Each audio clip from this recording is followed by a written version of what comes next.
O yung ating Pangulong Bongbong Marcos, mga kababayan, nagsalita na tungkol sa impeachment case laban po kay Sara Duterte. Ito yung pinaka-latest ngayon kasi, di ba, nagsalita na mga kababayan si Chief Presidential Legal Counsel Juan Ponce Enrile. Nasabi po ni Enrile, kung susundan anya natin yung logic ng INC rally, this will be anya detrimental. Very detrimental precedent anya ito. If we follow the logic implicit in the INC rally, pero sabi ni Enrile, there is a bigger question. Can the INC with all its members amend the Constitution or suspend any of its provisions? Are we prepared to discard or sacrifice the value of rule of law for a person or a group of persons? As a nation and as a state, we will incur a very detrimental precedent if we follow the logic implicit in the INC rally that they mounted. Are we prepared and ready to face the long-term consequences of that INC move? Ngayon, after that mga kababayan, nagpalabas ng statement si Executive Secretary Lucas Bersamin kahapon po that the stand of the President on the issue ng impeachment po is still unchanged. Ngayon, sabi ni Bersamin, kami niya dito sa palasyo, may liberty kami na magsalita.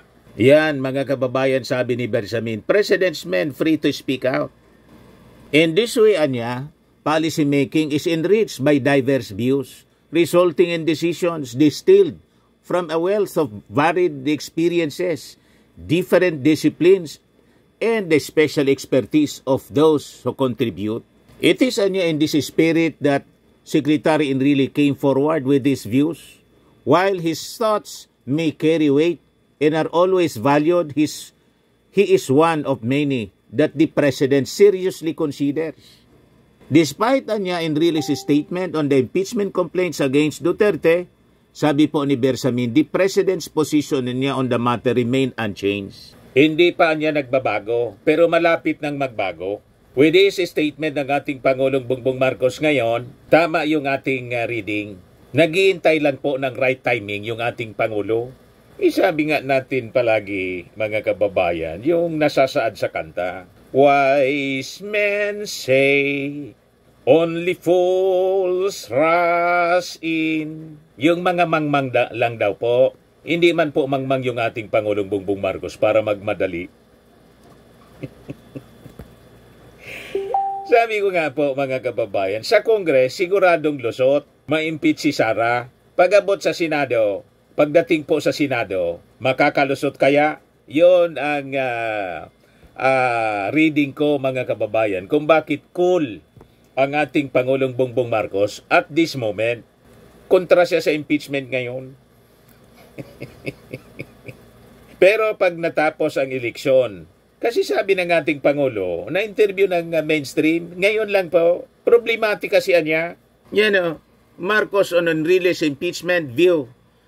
Tamaan niya siya, but it's problematic. He is right, but it's problematic. O ngayon, intindi natin, ano yung minimin ng ating Pangulong Bongbong Marcos na problematic? Problematic ba? Kasi baka mag-alsa yung ating mga mamamayang Pilipino dahil sa rally na isinagawa ng INC na sa tingin ng iba, ang purpose po is to shield Sara Duterte tulad ng mga sinasabi po ng mga nasa minority group o iba po ang sinasabi ng ating Pangulong Bongbong Marcos na problematic. Na ang ibig niyang sabihin, mga kababayan, problematic kasi kulang ng panahon. Yung mga congressmen, senador, magiging busy na sa kampanya kasi papalapit yung midterm elections. And possibly, ang hindi sinasabi ng ating Pangulo, alam naman niya, basa niya kung sino sa mga incumbent senators ang himod puwit pa kay Digong. Kahit nga po si Tolentino na sumama na sa line-up ng ating Pangulo, kaduda-duda. Kasama doon sa rally, mga kababayan, ng INC at saka ni Bongo Bato. Matalino po ang ating Pangulong Bongbong Marcos. Seasoned politician siya. Basa niya kung sino yung mga pinaplastic lang siya. Na mga senador. Pero sa Congress po, walang duda. Ma-impeach po si Sara. Hawak ni Martin ang Congress. May popular support si Martin Romualdez at ang ating Pangulong Bongbong. Pero sa Senado po, delikado. Kailangan matalo muna ang mga re-electionist senators na aliado sa mga Duterte. Pag yan po, mga kababayan, nangyari, isusulong na po, may basbas na niyan yung ating Pangulo. I-impeach na ninyo anya. Reading ko lang po. Base dito sa kanyang statement, reading between the lines. Ayan o. Marcos on Enrile's impeachment view. He is right, but it is problematic. So tama si Enrile po, sabi ng ating Pangulo. Si Enrile po for impeachment. Nakikita na ninyo, malinaw na? Yan o, sabi dyan o. President Ferdinand Marcos Jr. maintained that now is not the right time for impeachment complaints against Vice President Sara Duterte, particularly anya as the country is approaching the election period. Hindi ito yung tamang panahon, sabi ng ating Pangulo. Kaya pala tinex niya yung Congress. Wag na niya, I'm not supporting the impeachment. Kasi alam niya, magtagumpay man sa Congress, hindi sigurado po sa Senado. Sayang. Sigurista po ang ating Pangulo eh. Sabi dito, in an ambush interview in Leyte, ngayong araw, Marcos was asked for a comment on Chief Presidential Legal Counsel Juan Ponce Enrile's remarks. Enrile earlier warned that Filipinos could have faced a very detrimental precedent if the logic implied in the Iglesia ni Cristos INC National Rally for Peace is followed. Tama po si Enrile. Ang lalabas niyan, pag sinundan natin yung nagpasindak tayo sa rally, ang gobyerno na po, hindi na po ang present administration ng gobyerno. Ang gobyerno na po, si Manalo. Yung INC na po. At pag ganyan po ang mangyari, that is a bad precedent. You are setting a bad precedent. Na pag halimbawa, hindi nagustuhan nila, magrarally lang kasi sila kaalyado ng isang politiko. Then, luluhod na yung gobyerno. Pwede ba yun?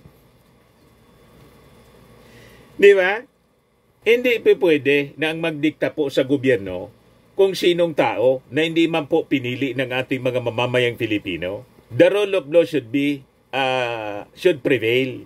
Yan sabi ni Enrile, the religious group organized the rally to express support for Marcos' rejection of impeachment efforts against Duterte. Sabi ng ating Pangulo, JPE anya, is one of our best legal thinkers in our country. He is right. Tama niya siya. There will be a consequence. There will be a precedence. It's very problematic. Sabi po ni PBBM. Problematic talaga po pag hindi na-impeach si Sara. Kasi ang mangyayari niyan, tama yung mga observations ng nasa minority. It will embolden more Sara Duterte.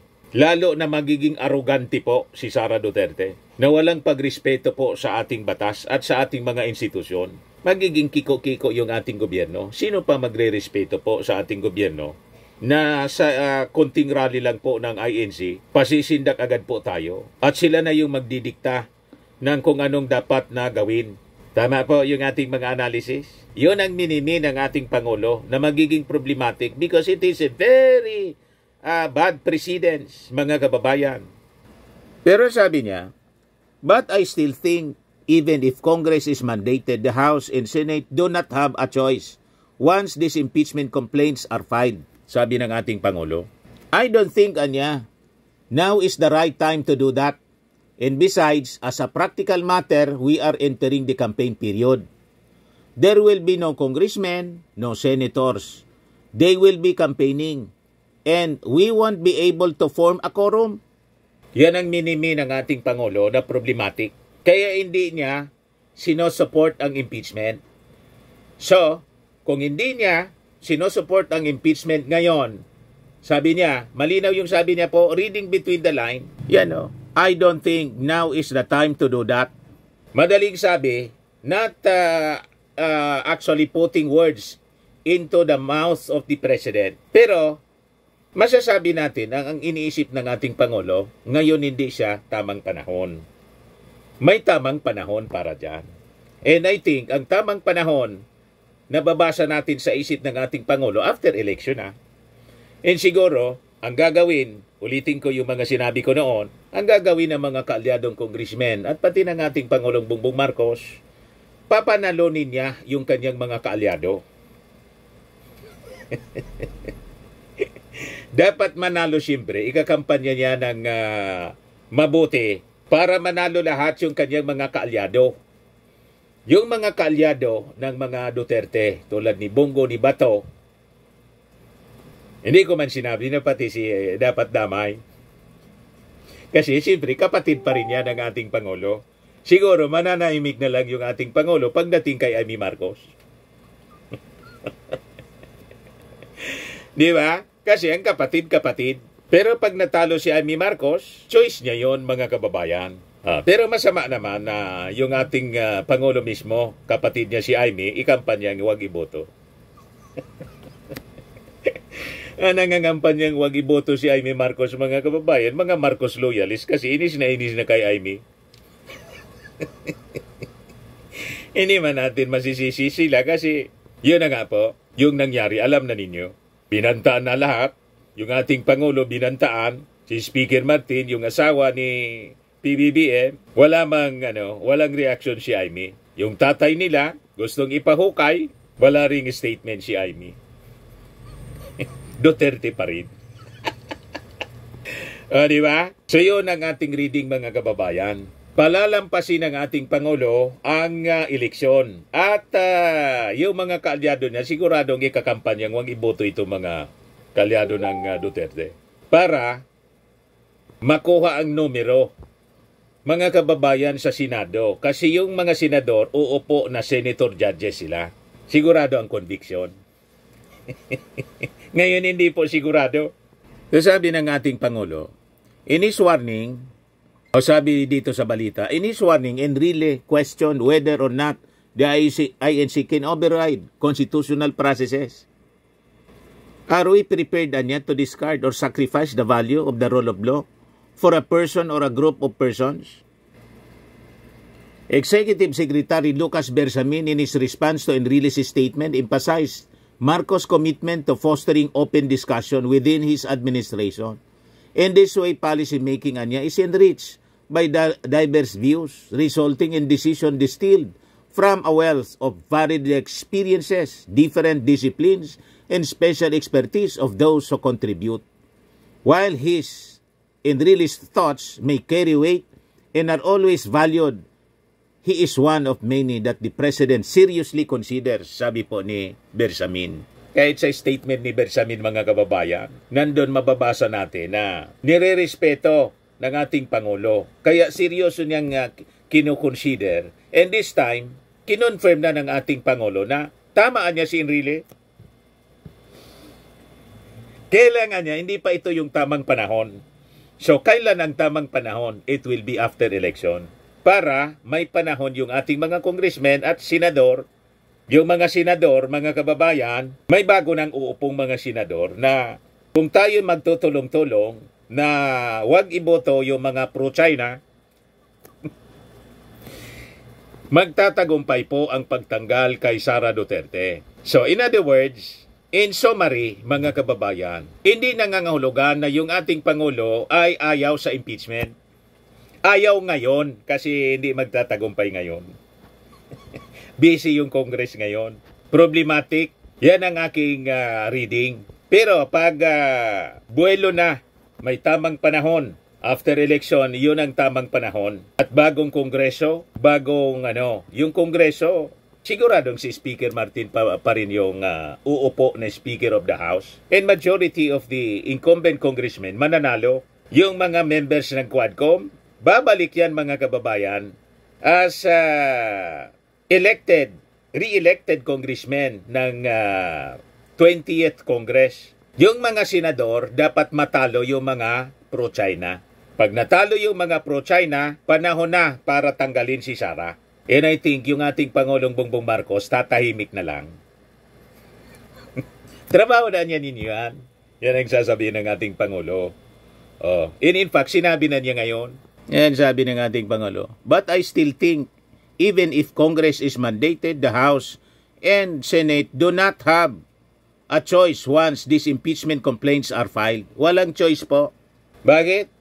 Formally na i-file yung impeachment complaint. They have to dispose of it. They have to act on it. Kasi mandato nila yan. Kailangan sila, kahit kontrahin yan ng ating Pangulong Bongbong Marcos, yung trabaho ng Kongreso, ipagpapatuloy nila kasi mandato yan under the Constitution.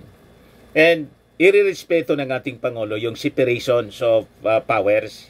Yung Congress as co-equal branch ng ating gobyerno, irirespeto ng ating Pangulo. Kaya yung text po niyan, sa susunod, hindi na maglilik. Yung unang text ng ating Pangulo, na-leak. Di ba? Na I'm not supporting an impeachment because it is tawag dito, a storm in a teacup. Sa sunod, ang text niyan kay Martin Romualdez, o baka may ibinulong na nga, bumubulog yung ating Pangulo kay Speaker Martin. Doon sa Leyte, may binubulong po. Turnover ng mga pabahay sa Yolanda victims. Baga yun sinabi. Ano niya, pinsan? Ano posisyon mo doon sa sinabi ni Enrile? Paboran niya ako doon. Kailangan niya, pinsan. Patapusin natin yung eleksyon. Kasi kailangan matalo yung mga kakampi ni Sara sa Senado. Pag hindi niya, sayang pinsan, yung impeachment complaint. Sa inyo niya, sa hanay ninyo sa Congress, sigurado ma-impeach si Sara. Pero hindi tayo sigurado makukonvict sa Senado kasi maraming mga alipuris doon. Si Digong, si Sara, may mga alipuris niya doon. Kailangan niya matalo muna. Patapusin natin eleksyon. Pag tapos ng eleksyon niya, iti-text kita. Hindi na yung it is a storm in a teacup. Kundi niya, ang aking text, bitawan mo na yung Sword of Damocles. Tama po, mga kababayan? Sa mga naghanap ng malinis and spacious fitness gym, pumunta lang po kayo sa aming Colossal Fitness Gym. We also offer Grab Car Rental with our brand new 2023 model ng Toyota Innova. We also accept booking for those who are planning to travel via PAL, Cebu Pacific, and other airline companies, local and international, and bills payment for Meralco Bills, PLDT, Aleco Bills, etc. Ang Colossal Fitness Gym is located at 3rd floor Security Bank Building, Landco Business Park, Legazpi City, Albay. For inquiries, look for Chilon Maravillas. Contact number 0966-802-0949. Yan yung aming Innova. Lagi na pong matao sa amin. Pati mga foreigners po, tingnan ninyo. Mga British tourists sila. Ang lalaki ng katawan na, mga kababayan, nag-gym sa amin. Ito naman po, Indian National. Ito mga mga European sila. Ito naman yung bago naming product na binibenta online, Eye Glow Serum. Whitening po siya galing sa South Korea. Tingnan ninyo yung epekto sa aking anak na architect entrepreneur, Riz Maravillas. For inquiries, look for Riz Maravillas on FB. Ito naman po, Firmax Firming and Lifting Cream. Pinapahid po ito sa mga pulses and affected area. Mainam po ito sa mga pains at paninigas na mga kaso-kasuan. Ito po, Automax Radiant Serum. Sa mukha naman yung application. Anti-aging po siya. You will look 10 years younger than your age. Sa mga cancer patients naman po, baka lang gusto ninyo itong itry. Nengxia Red Mix Fruit Drink. Hindi man po siya gamot, food supplement siya. Kaya lang, gawa siya mga kababayan sa goji berry. Yung goji berry may anti-cancer properties. Yung mga inquiries ninyo, dumiritso na lang kayo sa aming messenger sa Facebook para masagot namin agad. Ayos po, ako po si Dante Maravillas. Bye-bye. God bless.